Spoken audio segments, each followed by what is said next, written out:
You are listening to the global network of podcasters dedicated to the pharmacy profession. Welcome to the Pharmacy Podcast Network.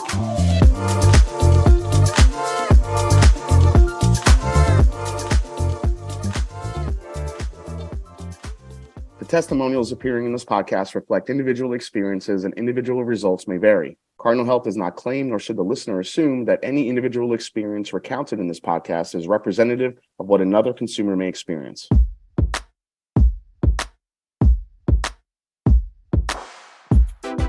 The Cardinal Health CounterTalk podcast, in collaboration with Pharmacy Podcast Network, is for independent pharmacists to learn about the state of the industry, innovative services and solutions, and the future of pharmacy. Join me, your host, Jason Calori, for conversations with pharmacists, Cardinal Health leaders, and industry experts, sharing best practices, discussing industry trends, and showcasing Cardinal Health products and services. You can subscribe to the Cardinal Health CounterTalk podcast on Spotify, Apple Podcasts, and wherever you listen to your favorite podcasts. Hello, everyone, and welcome back to the Cardinal Health CounterTalk podcast. I'm your host, Jason Calori, and today we have a really interesting show focused on building, fostering, and even shifting your team culture for your pharmacy staff. To do that, we will talk to pharmacist Jason Kaiser, owner of Kaiser Pharmacy in Union City, Tennessee, to give us a bit of a walkthrough on what he did within his team to evolve that culture. Welcome to the show, Jason. Hey, thanks for having me. So how you been? Just saw you at RBC. I know we worked together from a stage perspective before. How'd you enjoy RBC in Denver this year? It went well. I was surprised that I was able to speak and not fumble all over myself too terribly bad. But I also enjoyed all the conversations with pharmacists afterwards too. That was a lot of fun. Of course, seeing Derek Jeter and all that was nice also. Yeah, it's always a good time to see Derek Jeter. That was really fun meeting him. But, you know, one of the things that you got to talk about from a stage perspective, you were one of our panelists, was really talking about shifting the mindset in your team culture and some other great things that you do within your pharmacy. But before we get into that, tell us about your journey into the pharmacy profession, specifically why you chose to become an independent pharmacy. Where did your journey begin? Yeah, I had a family of entrepreneurs, I guess. My dad was a car dealer when I was young, and my grandfather had all sorts of entrepreneurial pursuits and efforts, and just learned that owning a business could be rewarding and a lot of fun. And I didn't realize how taxing it could be also. But I grew up in a small town, Union City is where I grew up, and I liked the medical side, but didn't like the doctoring side so much. But I was sick as a kid a ton, and so I was in the pharmacy a lot. Okay. And that kind of made me think in that way. You know, I thought I could do this. And so also it helps that the guidance counselor showed us like top salaries out of school, and and I was like, you know what, I could get a boat, which I still haven't. I've gone fishing twice since I graduated 30 years ago. So, you know, it's. Well, did you get a boat? I never did. No, never did. I just Okay. started working and it never happened. But anyway, I worked for Kroger Pharmacy in Nashville out of school, and I quickly became adept at turning stores around. That was one of my specialties. They put me in a trouble spot, and understaffed, bad culture, and I kind of made a living I made a name for myself doing that. And then not long after that, I was district manager and had some other roles in the corporate office. And there was a point where a pretty innovative pharmacist in Murfreesboro hired me away from Kroger, and that's where I learned that independent pharmacy, as opposed to what I was told in school, could be a viable business. I was thought in the late 90s, they were telling everybody the chains had ruined it. The insurance has ruined it. You're not going to be able to own your own. And I just they kind of brainwashed me a little bit on that. Wow. It's that's definitely a negative mindset kind of coming out of school. Yeah. Yeah. So I went the chain route, which I'm glad I did. I learned a lot on somebody else's dime. I also learned a lot of lessons, and I learned some things, what not to do. So that was great. And then I went to work for this innovative pharmacist, and that's where he taught me innovation and being able to be agile as a small business owner. I know if you've worked for a corporation before, you know, sometimes buying a stapler takes 3 committee meetings and 25 emails. That's right. And that doesn't happen in independent pharmacy world. The buck stops with me, and I enjoy that part, being able to be that way in business. So that's where I got started. I finally moved back after I'd been gone for over a decade since I graduated high school. My parents actually moved away from Union City, so I didn't really have family ties right at that moment. So I moved back. All people knew me was the quarterback and, the kid.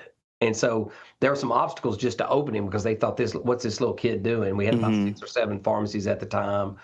And we opened from scratch, which was another unique thing at the time. You didn't typically buy some older man's pharmacy or go to work for someone and then they ultimately hand it over to you. We started from scratch, so that was scary. Put my house up for collateral and all that kind of stuff. Filled 19 prescriptions the first day, but ultimately we were super blessed and grew and had a really successful run, and despite the challenges that we've all faced along the way, especially the last 10 years. Wow, that's quite the journey. I mean, it seems like you really were put through the ringer through every facet of the independent pharmacy business to really bring you where you are today. And I kind of want to go back to, you mentioned growing up in Union City, you were a sick kid, you were in and out of pharmacies a lot. But then going back, and between your history in Union City and building that pharmacy from scratch, you said you filled 19 prescriptions the first day.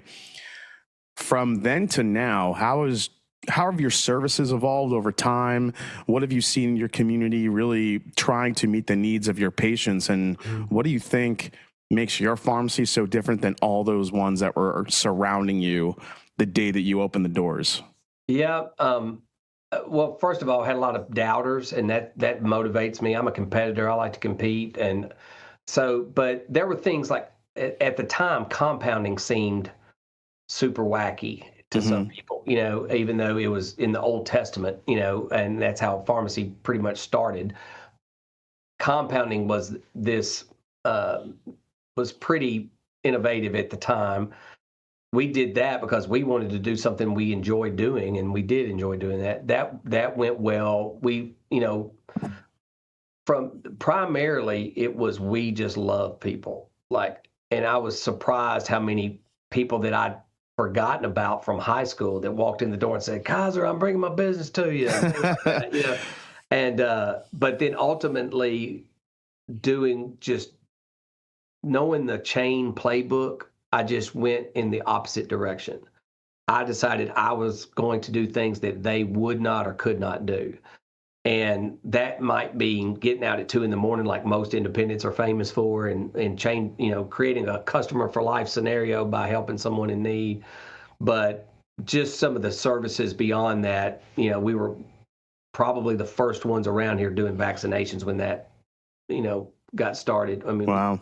We did a lot of clinical consulting, and we tried to, I think when MTMs first started, we were one of the top MTM pharmacies in the state. That whole thing's changed a lot since it began, but we've always been first at the table, trying new things, seeing what works, and being willing to take risk, especially if it involves increasing efficiency, customer experience, and outcomes. Is there a service outside of vaccinations that you think have made the biggest impact in your community specifically? I think that may be the biggest story, may be a more recent story, and that is over time, it took a while, but all the medical personnel around here, we're right across from the hospital and several doctors' clinics.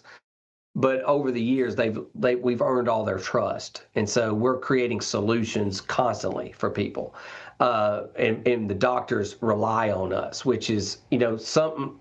This is kind of not a knock on pharmacy education, but you're kind of taught that if you don't go all the way clinical and get 1 million initials after your name, that you're selling out or settling for a lower tiered pharmacy career. And I found it to be the opposite. I feel like I have more respect because I'm able to provide solutions for doctors and patients than I ever would otherwise. And I think that's something that goes unnoticed a lot of times in community pharmacy.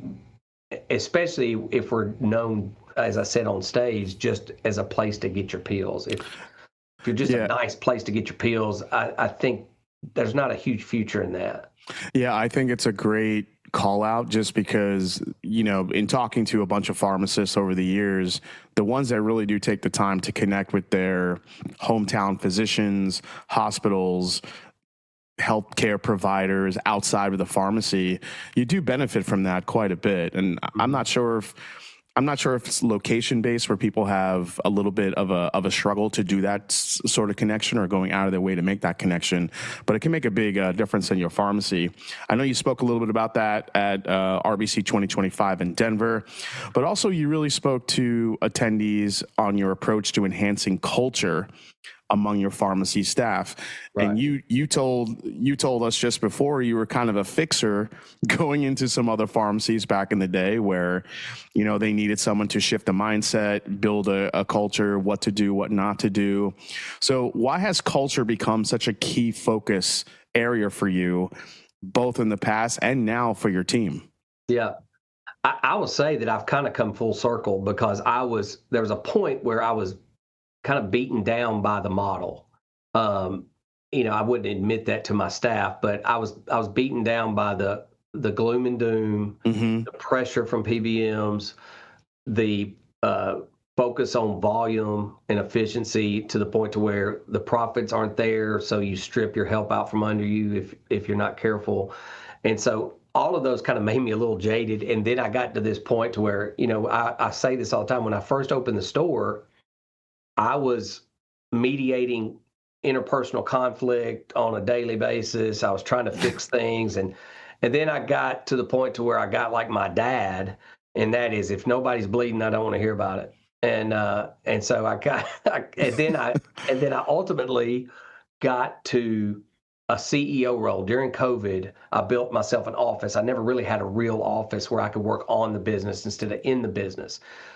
And once I was able to start working on the business, I realized our culture could use a bump. And I think everybody that works in pharmacy wishes they had a good culture, but they also think they can't do anything about it.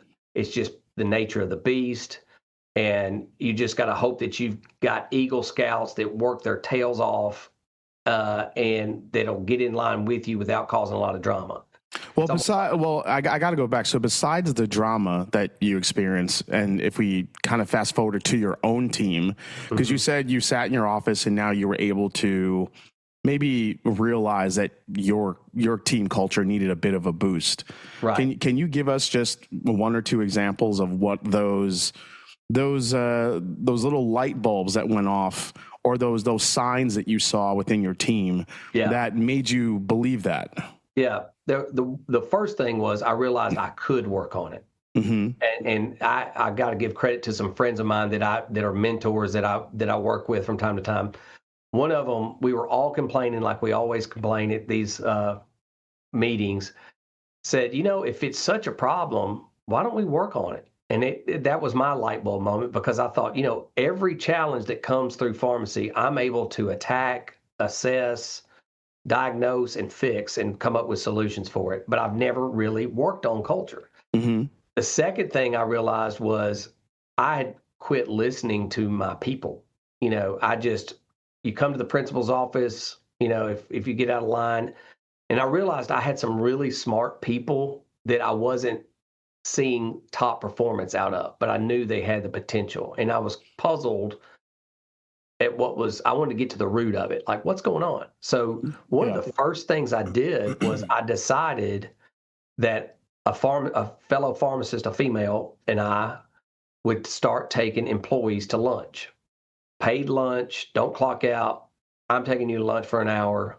And that began our journey into listening, which I'm, naturally not the greatest listener. This forced me to be a good listener. Okay. So we had staged questions that we asked, like, tell us about your good days and your bad days and what you'd enjoy doing, what you'd rather not do. And what we realized was we were frustrating everybody by trying to put all square pegs in round holes. And we also realized certain people have greater strengths and weaknesses, and it's okay for them to do the things they're good at and hope to work on the weaknesses instead of making everybody do the same thing all the time. So that changed. And then we grew those one-on-one meetings to every quarter meetings where we sit down for 15 minutes and we give them individual goals. We set things out like, you need to get better at this, and we're going to talk about this a quarter from now, every quarter. And I realized I'd always wanted to pull our certified technicians up into a greater role, which they were doing all the typing and calling pharmacies and doctors and doing all they could, but I thought they could do more. I just was reluctant for some reason.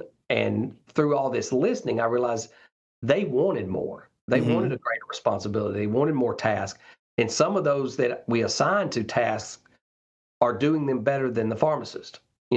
Certainly better than me on things. And so they are enjoying their job, I think, a lot better. We're all rowing in the same direction.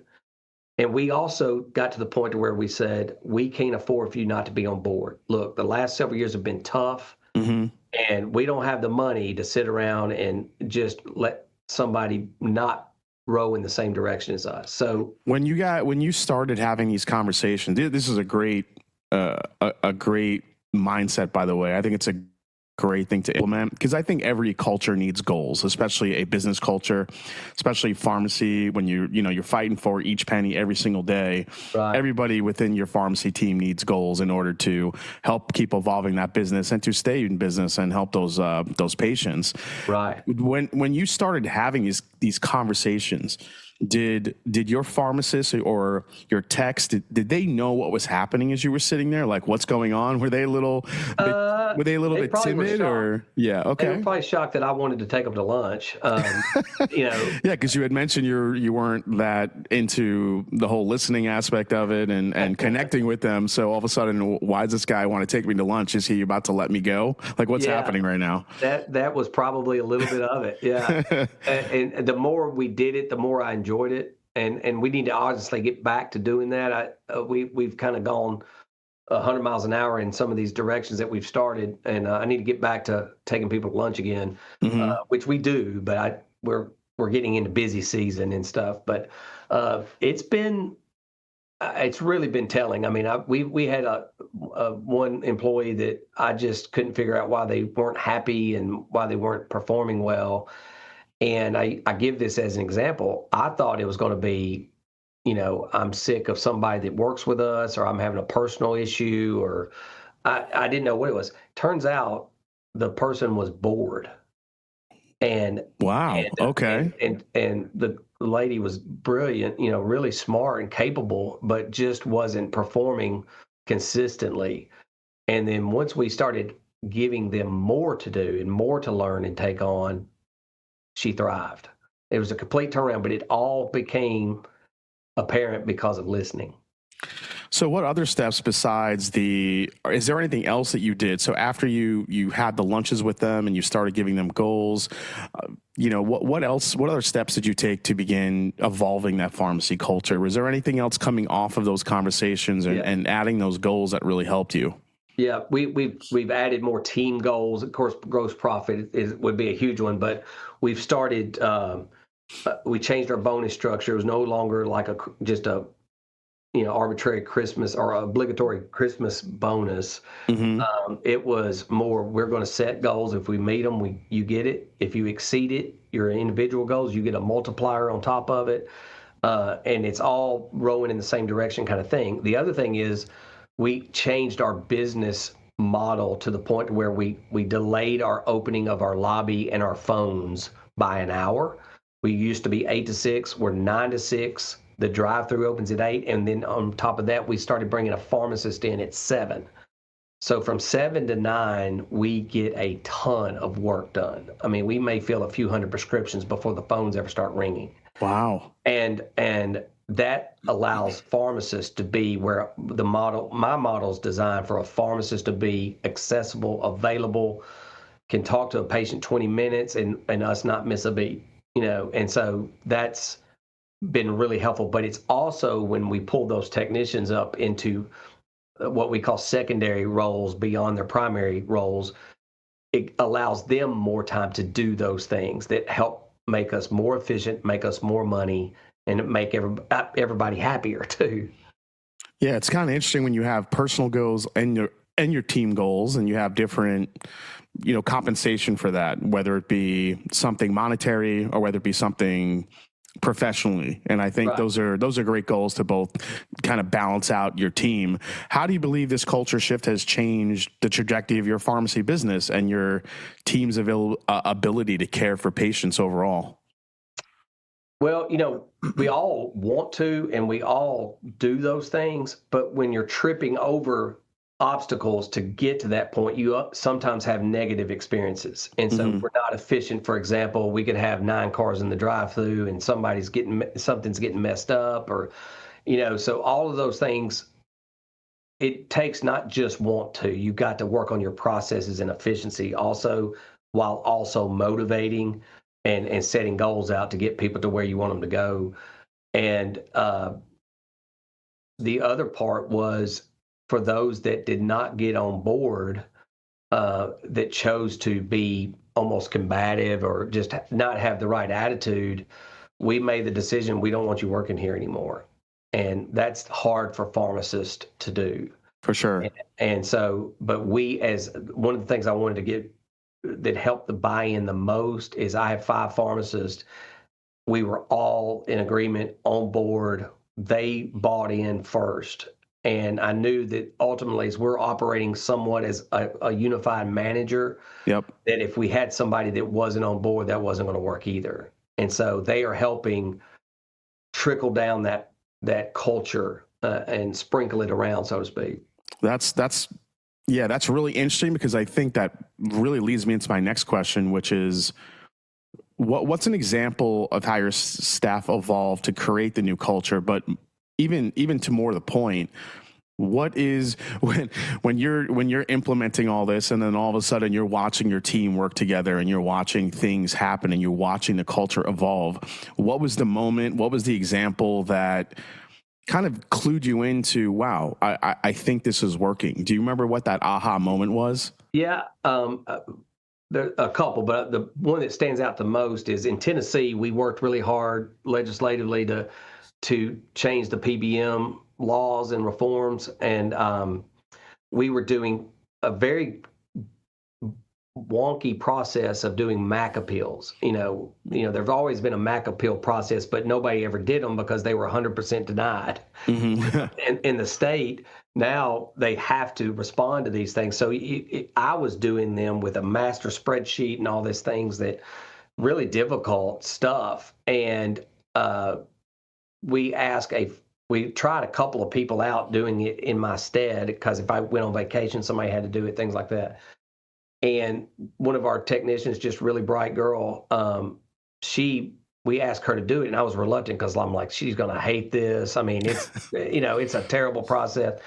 And then also I worried about the rest of the technician staff being willing to let her, step away from her other roles several hours a week to do this. What was that going to do? Come to find out, she picked it up very quick. She's better at it than I am. She enjoys doing it. She enjoys doing it. Wow. Okay. Yeah. So that all 3 of those are surprises, and well, better than me is not such a surprise, but then the staff didn't miss a beat. Now, occasionally we're like, hey, we need you up here, and we're short-staffed some days, but as we continue to improve all this, those moments are fewer and far between, because we're running like a smooth running machine. No, that's cool to hear.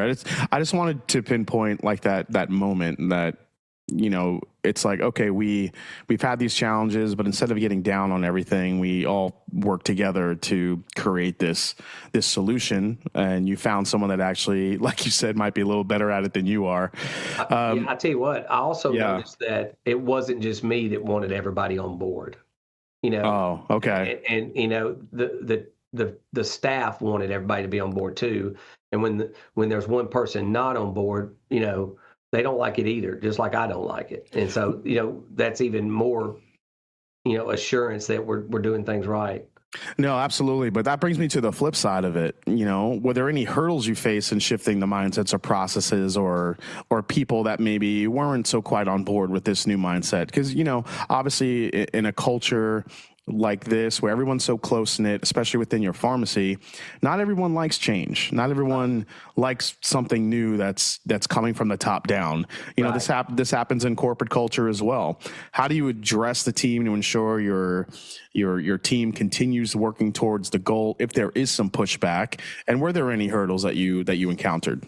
Yeah, I think one thing that was the foundation for that having success is that I have a history of kind of calling my shot or having the vision to see things coming on the horizon and adjusting accordingly. And the solutions I provide to combat those challenges usually work.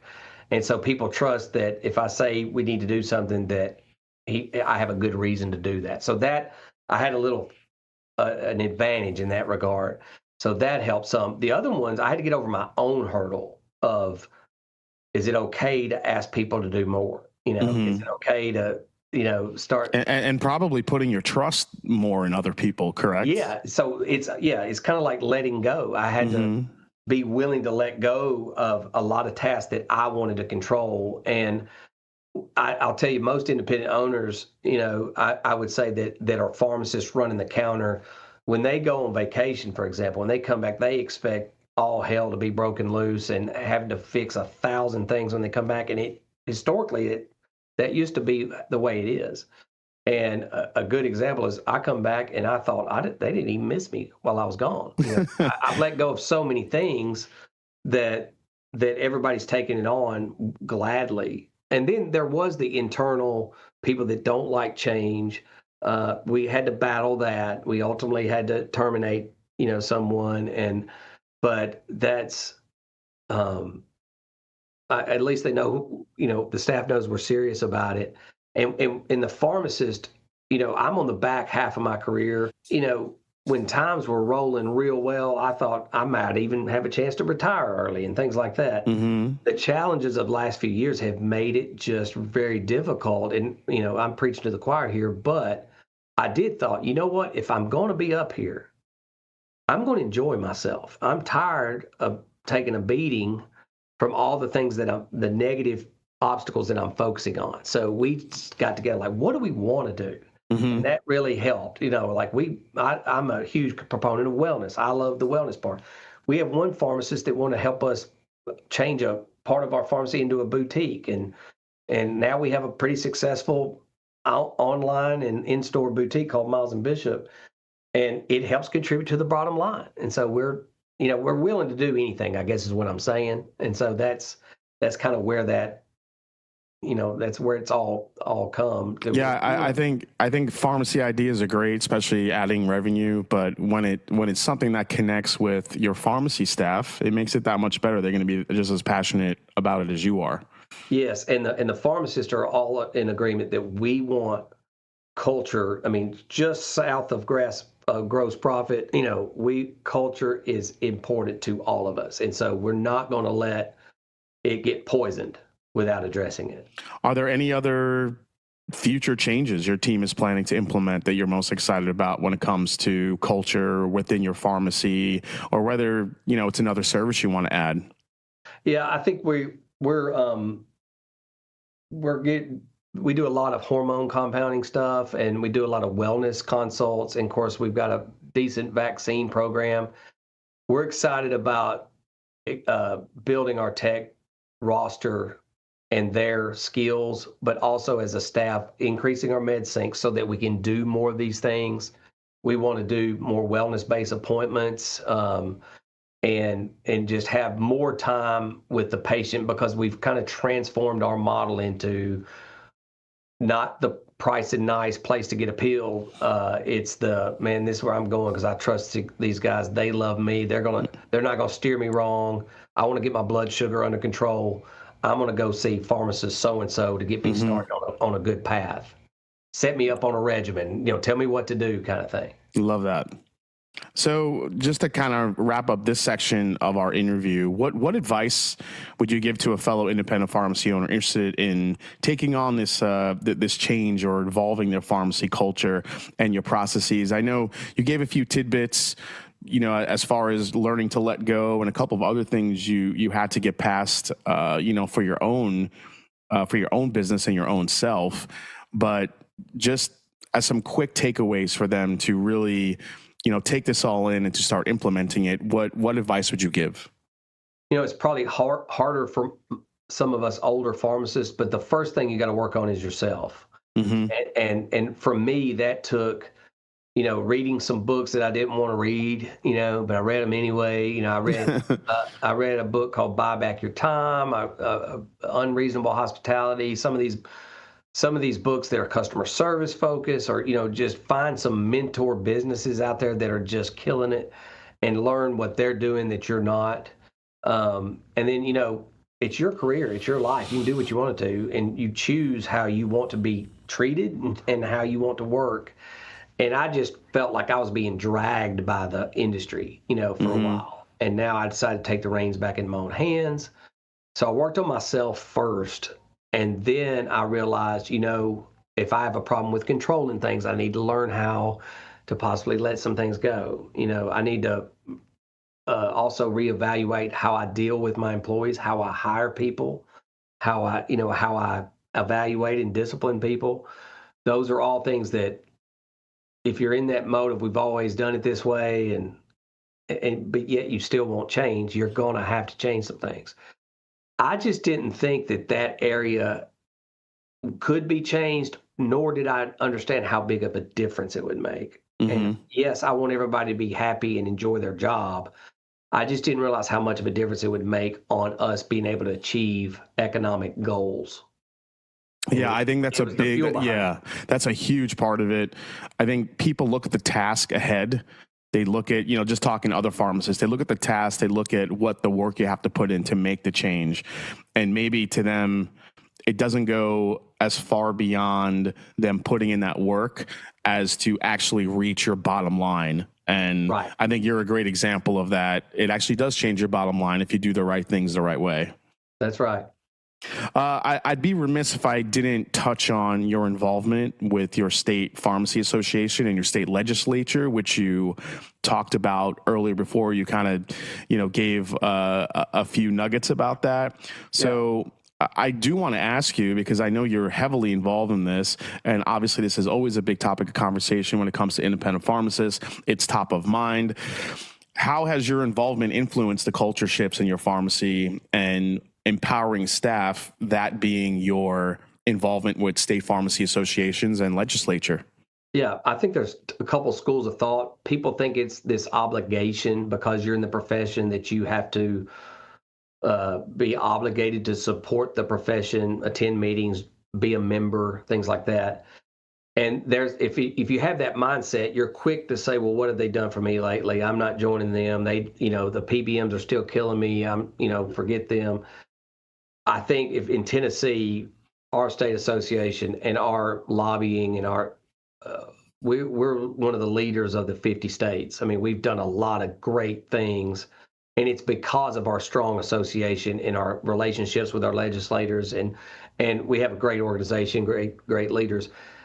What gripes me a little bit about that is there is also a sect of our independent pharmacy society that aren't involved at all. Mm-hmm. And I think when I hear of horror stories that give us a bad name, or I hear of people doing things they shouldn't be doing, or, just things that come across the news that make us look bad, I never see those people at meetings. They're not members of these associations. So one, going makes you a better pharmacist, period. Just being around mentors and getting training and attending meetings, there is a selfish reason to go. You're going to learn things. You're going to be first at the table when a new program rolls out. You're going to learn what works and what doesn't work the quickest. And so it makes you more agile beyond just an obligation. I think it's vital you do those things. And a lot of the things that I've learned to do to make our business successful is because I'm involved with the advocacy part of pharmacy. I just wish that more people could see that it is a two-way street. You get out of it what you put into it.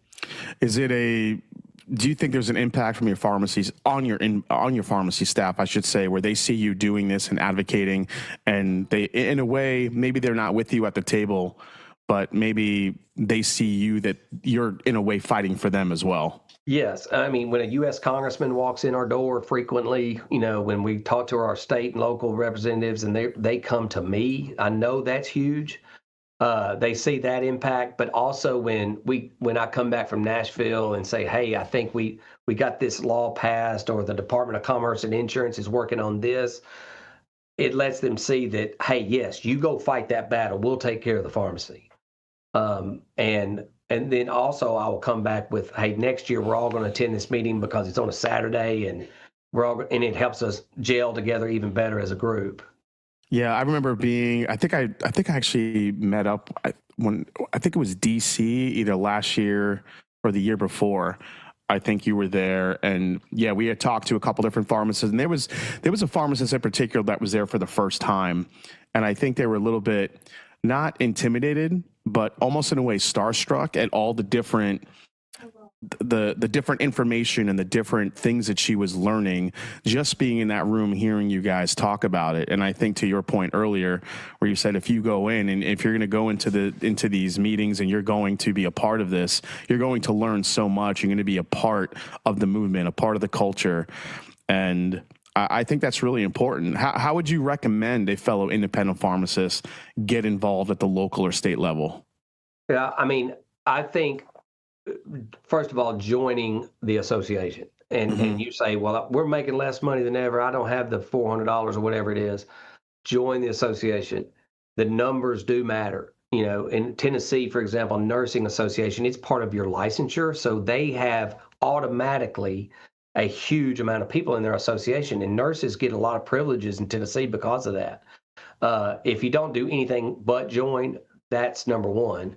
But number two is locally, when I first started pharmacy like 20-something years ago here, there was not a lot of connection between pharmacy owners. It was almost a competition, and I don't trust the guy down the street. And now it's to the point to where if we don't stick together, we're all going to sink. And so we have a really good network a lot of times of pharmacy owners, and we all feel like cream rises to the top, and so we all try to help each other. And that goes into, I have 2 or 3 owners in my area, and when a U.S. congressman or a state guy wants us to support them, we all band together and get together and get more people to support them. And what the legislators, I think, realize in our area is, in my pharmacy, we see hundreds of patients a week, and like we are a hub of all the entire community from all walks of life, both sides of the aisle, all sorts of socioeconomic spectrum. And the central hub is they have a conversation with me, they trust me, and I think legislators that are savvy appreciate that dynamic. Yeah, I think the stronger together mindset, while it works in a lot of different industries, I think none more so than pharmacy, especially these days. And I think the more people that are involved, the better. And, with that, Jason, always great talking to you, man. I always learn so much just hearing your thought processes. And I knew you were such a really not only driven pharmacist when you talk about your legislative mindset and just being involved, but also these things you're doing within your pharmacy to really build a culture. I think it's really important. Not enough gets said about it. And I'm really happy that you were able to share some time with us and go through all these tips that you have. I think it's been really amazing to hear. Man, thank you, Jason. I appreciate Cardinal. They've been good in helping support me in those areas too. Well, with all that said, I want to say thanks to Jason Kaiser for providing his valuable tips on building that team culture within your pharmacy. I thought it was truly insightful, so I hope you all enjoyed it. And I hope you all learned as much as I did. And to all of you, thanks for listening to today's episode of the Cardinal Health CounterTalk podcast. As a reminder, if this is your first time listening, make sure you subscribe and download the Cardinal Health CounterTalk podcast wherever you get your podcasts. See you on the next episode, and take care, everyone.